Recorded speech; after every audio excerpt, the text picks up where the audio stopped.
Madam ரேபிடோலேருந்து கால் பண்ணுறேன். Location வந்துட்டேன், வெளில வரீங்களா? இந்த வெளில வரேன். அண்ணா போலாமா?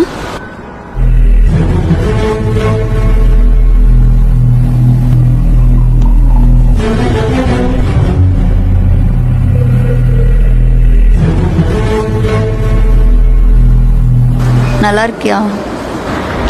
ஓடிபி 1861. கல்யாணம் ஆயிடுச்சா? இல்லை. சாரிடா பிரேக்கப் பண்ணதுக்கு. எங்கே போகணும்? பஸ் ஸ்டாண்ட் போனோம்.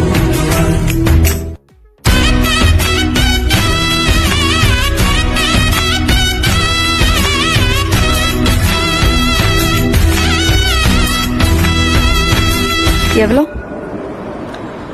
250. ரேபிடோவில் 50 ரூபா தான் காட்டுது. அதான் உன்னை பார்த்துட்டேனே, ஒரு குவார்டர் போட்டால் தான் நைட்டு தூக்கம் வரும், அதுக்கு சேர்த்து. சனியா இன்னும் திருந்தலை. மறக்க முடியல